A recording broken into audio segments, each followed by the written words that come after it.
ये पीएफएसी 2025 का जो टेस्ट सीरीज चल रहा है उसमें आज हम अब एक तरह से लास्ट फेज में पहुंच चुके हैं। यानी कि जो 13th एंड लास्ट टेस्ट है वो स्टार्ट हो रहा है 23 जुलाई। हमने हर टेस्ट को संडे को रखा। इस टेस्ट को संडे को ना रखने का मकसद है, संडे को रखने पे जस्ट आपके पास एक तरह से 6 डेज बचता फिर। तो जो कैंडिडेट लिखना चाह रहे हैं तो उनको थोड़ा सा टाइम मिले। आई नो कि वेरी लिमिटेड कैंडिडेट्स को का मैं कॉपी चेक कर सकता हूँ, वेरी लिमिटेड कैंडिडेट्स जो भी जुड़ रहे हैं। फिर भी हमारा काम है कि हम एटलीस्ट मिनिमम टाइम दे सकें कि उनको टेस्ट लिखने का ये मतलब नहीं होता है कि जस्ट आपने लिखा और काम फिनिश हो गया। नो, हर टेस्ट से हमें सीखने की जरूरत होती है, हर टेस्ट की एनालिसिस जरूरी है। तो अब आपके पास जस्ट 10 डेज बच रहे हैं। इन 10 डेज में बोथ पेपर को बैलेंस रखो। नॉर्मल यदि देखो तो पेपर वन आपका ज्यादा क्रूसियल है। देखो यार, ऐसा ये नहीं है कि कोई भी पेपर सब तीनों पार्ट कंपोनेंट इंपॉर्टेंट है, लेकिन फिर भी पेपर वन ज्यादा क्रूसियल है इस दो कारण से। एक तो पेपर वन में आपका डिपेंडिंग ऑन जो कंडीशन होता है तो बहुत ज्यादा वेरिएशन होता है। आपने अभी हाल में देखा कि पेपर वन में लास्ट एक तरह से 12 ईयर्स में 3 ऐसे ईयर जस्ट हुए जब 100 से बिलो कट ऑफ गया जनरल कैंडिडेट्स का। तो उसमें से 24 वाले भी। तो देखो कभी आप 21 और 24 में डिफरेंस देखो। 21 में बहुत सारे कैंडिडेट्स हैं, सो मेनी कैंडिडेट्स जो सिलेक्शन लिए उनका 170 या उससे ऊपर भी बहुत सारे कैंडिडेट्स का है। आप 24 में देखो, सो मेनी सेलेक्टेड कैंडिडेट्स हैं जिनके 110 है। तो इसमें बहुत ज्यादा वेरिएशन होता है। मार्क्स जो है बहुत ज्यादा फ्लक्चुएट होते हैं। तो इनको थोड़ा सा अभी सो रिमेनिंग टाइम है 10 डेज। पेपर वन पे थोड़ा सा ज्यादा ध्यान दो, मैं ये कहूंगा किसी भी कैंडिडेट को कि पेपर वन पे थोड़ा सा ज्यादा ध्यान दो। एक और चीज है कि पेपर वन आपका 10 to 12 होता है। ये पेपर यदि अच्छा चला गया तो आपका पेपर टू में थोड़ा सा कॉन्फिडेंस अच्छा रहता है। पहला पेपर थोड़ा खराब होता है तो आपका पेपर टू अच्छा भी प्रिपरेशन है तो कहीं ना कहीं साइकोलॉजिकल फर्क पड़ता है। बट ये ध्यान रखना कि आपने देखा हुआ ऑलरेडी कि किसी ईयर में 138 भी कट ऑफ गया तो आपका 97 भी कट ऑफ जा रहा। तो चेंजेस होते हैं। यदि पेपर टफ है तो सबके लिए टफ है, आप सिंगल के लिए टफ नहीं है, सबके लिए टफ है। इजी है तो सबके लिए इजी है, तो उस आधार पे। लेकिन फिर भी वंस आप पेपर वन लिख लिए तो उसको भूल जाना है। फिर जब पेपर टू हो जाएगा घर आओगे तब उस पर मंथन करना, तब उस पर थॉट देना। तो भी ये टारगेट रखो, फायर एंड फॉरगेट, कि आपने पेपर वन दे दिया, अब अभी फिलहाल के लिए उस पर हमको कोई टेंशन नहीं लेने की जरूरत है।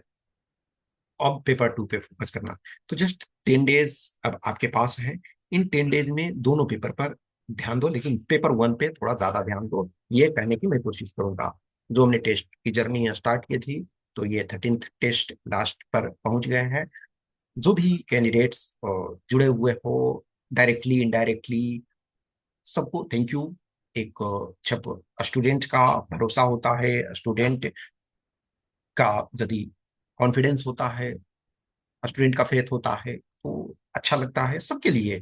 कहीं ना कहीं जो ऑडियंस आपका है वो ऑडियंस आप में इंटरेस्टेड है तो और ज्यादा मोटिवेशन मिलता है चीजों को वर्क करने में। जितना लिमिटेड हो पाता है मैं करने की कोशिश करता हूँ, किसी के पास अनलिमिटेड टाइम एंड रिसोर्स नहीं है। तो इस जर्नी में जो कुछ हो सकता है उसके लिए थैंक यू। अभी आप अपने को जितना हो सकता है अधिक से अधिक रिवीजन करो। कॉन्फिडेंस कभी भी डाउन ना होने दो जिस लेवल में आपका प्रिपरेशन है। किसी को है कि मुझे पेपर वन में डर लग रहा है, कोई बात नहीं, पेपर वन में थोड़ा एक्स्ट्रा पुश करो।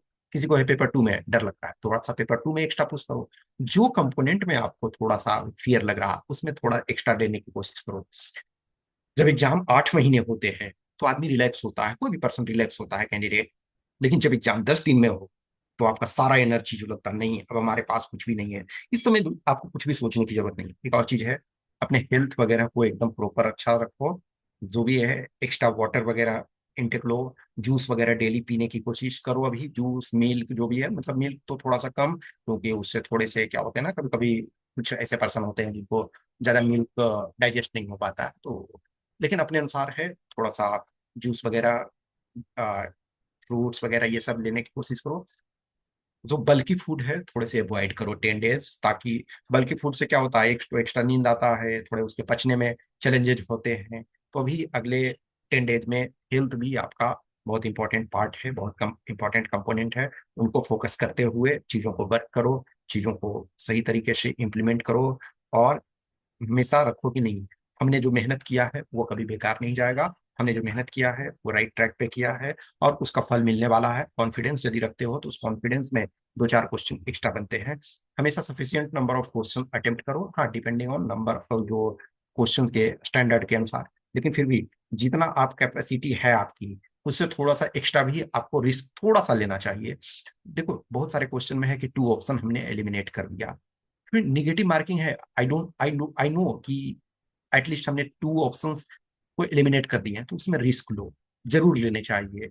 जनरली देखोगे कि यदि हमने 20 ऐसे क्वेश्चन है जिसमें 2 ऑप्शंस हमने एलिमिनेट कर दिए हैं, अब देखो 50-50 भी इसमें चांस बचता है, तो 10 क्वेश्चन तो हमारा सही होगा, तो 10 यदि सही हुआ और 10 गलत हुआ, हम ना इसमें रिस्क लें तब तो 0 मार्क्स मिलेगा। लेकिन हमने रिस्क लिया 10, अब जब 2 ऑप्शन एलिमिनेट कर दिए तो 50-50 तो आ गया, तो 10 भी होता है इसमें ये, तो यानी 6.67 मार्क क्वेश्चन तो सही है। यानी कि क्या है, फिर भी आपको जो मार्क्स हैं वो मिल रहे हैं, 13+ मार्क्स मिल रहे हैं। तो न हमको 0 से अच्छा, अब इसमें हो सकता है 12 भी हमारा सही हो जाए, 14 भी सही हो सकता है, ये डिपेंडिंग। लेकिन हम चांसेस तो हमारा लग रहा है ना कि 50-50 तो इसमें बन रहा है।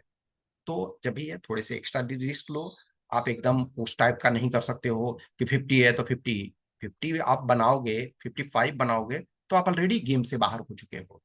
उसी कंडीशन में हो गए ना जब इतना टफ हो जाए, इतना टफ हो जाए पेपर, आज तक का हिस्ट्री का सबसे टफेस्ट पेपर, तब ना है कि 50 में भी पता चला किसी का हो जाएगा। लेकिन अदरवाइज है नॉर्मली जो है अटेम्प्ट लेने चाहिए, यदि स्टैंडर्ड पेपर है तो आपको 100, 105 आपको अटेम्प्ट क्वेश्चंस करने चाहिए। हाँ, अब जिनको लगता है कि टू मच कॉन्सियस हैं और एक्यूरेसी बहुत ज्यादा है, तो ठीक है, हम 85 आसपास ही लिए, 85 या 80 ही लिए, वो तब जबकि आपका एक्यूरेसी जो है 90% हो, आपका 85% कम से कम हो, तभी आप कम अटेम्प्ट कर सकते हैं। अदरवाइज 100, 105, 110 अटेम्प्ट आपके होने चाहिए स्टैंडर्ड पेपर में है तो, और वो डिपेंडिंग ऑन थोड़े से स्लाइटली इधर उधर चेंज कर सकते हो। तो अभी जो है 10 डेज, उसमें थोड़ा सा पेपर 1 को एक्स्ट्रा पुश करो, पेपर 1 थोड़ा अच्छा जाता है तो उसमें पेपर 2 में साइकोलॉजिकली बेनिफिट मिलेगा। और पेपर 2 में भी मतलब जिनका थोड़ा पेपर 1 अच्छा है, पेपर 2 खराब है, थोड़ा पेपर 2 पर फोकस करो, ग्रामर वगैरह को सही से करके जाओ। ये हम लास्ट अब मोड पे पहुंच रहे हैं, और देखोगे कि जो हम संडे को टेस्ट करवाना चाहिए था, तो संडे की जगह हम पहले ही यानी कि वेडनेसडे को ही कर रहे हैं। इसका कारण है कि थोड़ा सा एक्स्ट्रा टाइम मिल जाए, ताकि जैसे जो लिखते हैं उनका कॉपी जो है टाइमली चेक करके मिल जाए, ताकि उनको इम्प्रूवमेंट करने का मौका मिले। कुछ भी क्वेश्चंस क्यूरी डाउट्स होता है सीएपीएफ इसी एग्जाम से संबंधित, तो आप हमें मैसेज कर सकते हैं इधर इस व्हाट्सएप नंबर पे और इस टेलीग्राम नंबर पे। और सबको थैंक यू सो मच कि इस जर्नी में जो भी कैंडिडेट जुड़े रहे, डायरेक्टली इनडायरेक्टली जो भी जिस मोड में है, सो मेनी कैंडिडेट्स हैं जिनको कभी कभी ऐसा होता है, बहुत सारे कैंडिडेट्स को मैं पर्सनली नहीं जानता हूँ, लेकिन जब उनका सिलेक्शन हो जाता है तब वो मैसेज भेजते हैं, sir thank you so much. तो वो चीज़ रियली बहुत खुशी होती है। अब सबसे तो पर्सनली बात करना पॉसिबल नहीं हो पाता है, मैं ये बहुत लोगों को जानता भी नहीं हूँ, बहुत ऐसे पर्सन होते हैं जो मैसेज करते हैं, तो उनका मैं नाम भी नहीं जानता हूँ। कभी कभी मैं कुछ एक्सेप्शनल है, कभी कभी पूछ लेता हूँ या पूछता भी नहीं हूँ, ठीक है आपका ये क्वेश्चन है, मैं जवाब दे दिया। फिर कभी जब सिलेक्शन हो जाता है तो बताते हैं सर सेलेक्ट हो गया, इतने रैंक आ गए, तो वो बहुत अच्छा खुशी मिलती है। तो इस जर्नी में जो भी मेरे से हो सकता है वो करने की कोशिश करता हूँ।